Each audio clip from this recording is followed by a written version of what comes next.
Hello friends, welcome my H medicine channel.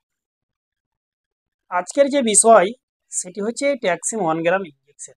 আমরা জানব এই ট্যাক্সিম 1 গ্রাম ইঞ্জেকশনটি কী এবং সেটি কোন কোন ডিজিজের ক্ষেত্রে আমরা ব্যবহার করতে পারি এবং সেটি ব্যবহারের সময় কি কি জিনিস সাবধানতা রাখতে হবে এবং তার সাইড এফেক্ট কী রয়েছে এবং তার ডোজ কী, এই সমস্ত বিষয়গুলো আজকে এই ভিডিওর মধ্যে আমি ডিসকাস করব। তার আগে রিকোয়েস্ট, আপনারা যদি আমার চ্যানেলে নতুন হয়ে থাকেন তাহলে আমার এইচ মেডিসিন চ্যানেলকে সাবস্ক্রাইব করে এই পাশে থাকা বেল আইকনটিকে প্রেস করে রাখুন, অল নোটিফিকেশন অন করে দেন সবার আগে ভিডিও পাওয়ার জন্য। সর্বপ্রথমে আমরা জানবো এই ট্যাক্সিম 1 গ্রাম ইঞ্জেকশনের নাম ট্যাক্সিম কোত্থেকে নেওয়া হলো। এই ট্যাক্সিম 1 গ্রাম ইঞ্জেকশনের নাম রয়েছে, তার কম্বিনেশন রয়েছে সেফোটক্সিম, সেখান থেকে নিয়েছে ট্যাক্সিম, সেই কম্বিনেশন থেকে নেওয়া হয়েছে ট্যাক্সিম। এবার এই সেফোটক্সিম বা ট্যাক্সিম ইঞ্জেকশনটিকে কে ম্যানুফ্যাকচার করে থাকে এবং এটি কোন কোম্পানি ম্যানুফ্যাকচার করে থাকে এবং সেটি কত প্রকারের হয়, সেটি বেশ কয়েক কোয়ালিটির হয়ে থাকে, যেমন 125, 250, 500, 1 গ্রাম, এই সমস্ত কোয়ালিটি হয়ে থাকে এবং এটিকে তৈরি করে থাকে অ্যালকাম কোম্পানি। এবং এই অ্যালকাম কোম্পানি যে এটিকে তৈরি করে থাকে, কেননা অ্যালকাম কোম্পানি একটি খুব ফেমাস কোম্পানি, ইন্ডিয়ার প্রত্যেক স্টেটেই তার শাখা রয়েছে, কিংবা এই অ্যালকাম কোম্পানি এই মালটিকে অনেক স্টেটে, এই প্রোডাক্টটিকে অনেক স্টেটে অনেক নাম দিয়ে, কোনো জায়গাতে টিট্যাক্স, কোনো স্টেটে রয়েছে সেফোটক্স, এই সমস্ত নাম দিয়ে সে বের করে থাকে এবং সবারই কম্পিটিশন হচ্ছে সেফোটক্সিন। তারপরে আমরা জানবো এই ট্যাক্সিম 1 গ্রাম ইঞ্জেকশন, এই ট্যাক্সিম 1 গ্রাম ইঞ্জেকশনটি আমরা কিংবা ডাক্তারবাবুরা অনেক সময় অনেক রোগীকে প্রোভাইড করে থাকে। তাহলে কোন কোন ক্ষেত্রে সেটিকে আমরা ব্যবহারে নিতে পারি, আসুন তাহলে আমরা তার ব্যবহার, এই মেডিসিনটির ব্যবহার জানা যাক। এটি আমরা কি কি কাজে ব্যবহার করতে পারি। যেমন ট্যাক্সিম 1 গ্রাম ইঞ্জেকশন, এটিকে ব্যবহার নিতে পারি আমরা। এটি একটি অ্যান্টিবায়োটিক ইঞ্জেকশন, এটি ব্যাকটেরিয়াকে কিল করে, তখনই ব্যাকটেরিয়ার ইমিউনিটি ক্ষমতাকে কমিয়ে দেয়। এটিকে বেশ কয়েকটি ডিজিজের ক্ষেত্রে ডাক্তারবাবুরা প্রেসক্রাইব করে থাকে কিংবা ডাক্তারবাবুরা দিয়ে থাকে। যেমন আপনার নিউমোনিয়া যদি হয়ে যায় কিংবা ফিভার অর্থাৎ জ্বরের ক্ষেত্রে, নিউমোনিয়ার ক্ষেত্রে, কিংবা অ্যাক্সিডেন্ট হয়ে গেছে আপনার, সেই ক্ষেত্রে আপনি এই ট্যাক্সিম 1 গ্রাম ইঞ্জেকশনটিকে নিতে পারেন।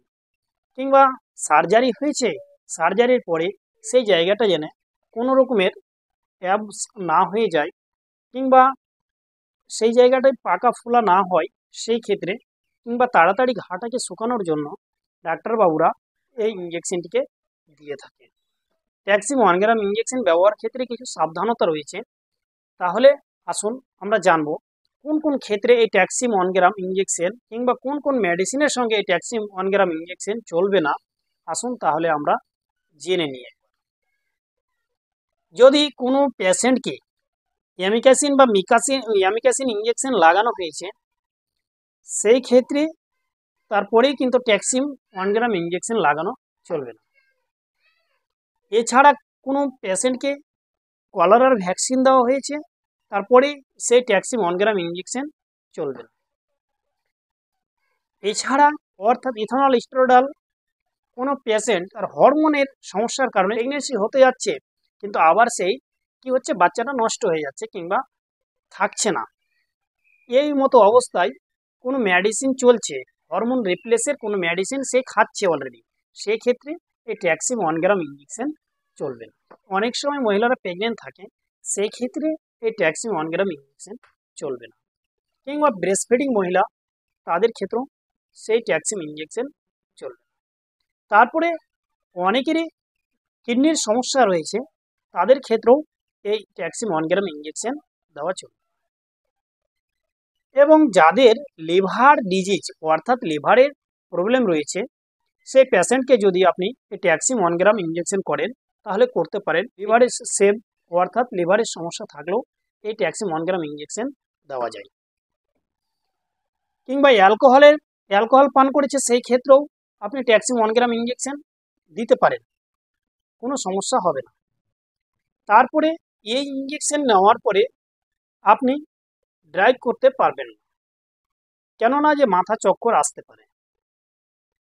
তারপরে আমরা জানব এই মেডিসিন আমরা কিভাবে ব্যবহার করব, অর্থাৎ তার নিয়মটা কি রয়েছে। আসুন তার নিয়মটা জানি। এই ট্যাক্সিম 1 গ্রাম ইঞ্জেকশন এর মধ্যে রয়েছে আইএম আর রয়েছে আইভি। আইএম অর্থাৎ ইন্টারমাসকুলার, আইভি অর্থাৎ ইন্টারভেনাস। আপনি সেটিকে মাংসতে ব্যবহার করতে পারেন, সেটিকে রগেও ব্যবহার করতে পারেন। তারপরে এর ব্যবহারের সময় যদি আপনি আইএম করেন তাহলে নর্মাল আপনাকে 3 থেকে 5 মিনিট আস্তে আস্তে স্লো দিতে হবে, কিংবা ভ্যানে করতে গেলে 1 থেকে 2 মিনিট আপনাকে আস্তে আস্তে ইঞ্জেকশনটিকে পুশ করতে হবে। তারপরে এছাড়া আপনি স্যালাইনের সঙ্গে ব্যবহার করতে পারেন। যে স্যালাইন চলছে সেক্ষেত্রে আপনি ট্যাক্সিম 1 গ্রাম ইঞ্জেকশন বা সেফোডক্সিম ইঞ্জেকশন তার মধ্যে দিয়ে দিলেন, কিন্তু সেই ট্রিপটিকে আপনাকে 3 ঘন্টার মধ্যেই আপনাকে সেটিকে শেষ করতে হবে। ট্যাক্সিম ইঞ্জেকশন ব্যবহারের এই সমস্ত নিয়ম। ট্যাক্সিম 1 গ্রাম ইঞ্জেকশনের বা সেফোডক্সিম ইঞ্জেকশনের কিছু কমন সাইড এফেক্ট রয়েছে, যেমন আপনার নজিয়া, বমি লাগতে পারে, ভমিটিং অর্থাৎ বমি হতে পারে, কিংবা আপনার মাথা ঘুরতে পারে, কিংবা আপনাকে ডায়রিয়া পাতলা পায়খানা হতে পারে, কিংবা দেওয়ার পরে বারবার আপনাকে ইউরিন পাস অর্থাৎ বারবার আপনাকে পেচ্ছাব লাগতে পারে, কিংবা ইঞ্জেকশন দেওয়ার পরে সেই জায়গাটা রেডনেস কিংবা ইনফ্লামেশন অর্থাৎ হালকা ফুলে যেতে পারে। এই সমস্ত লক্ষণগুলো দেখা দিতে পারে। তাই আপনারা যে কোনো মেডিসিন, যে কোনো ইঞ্জেকশন কিংবা মেডিসিন যখনই আপনারা ইউজ করবেন প্রথমে ডাক্তারের সাথে কনসাল্ট করে পরেই ইউজ করবেন। ভালো থাকুন, সুস্থ থাকুন। আসি, পরে ভিডিও আবার দেখা হবে।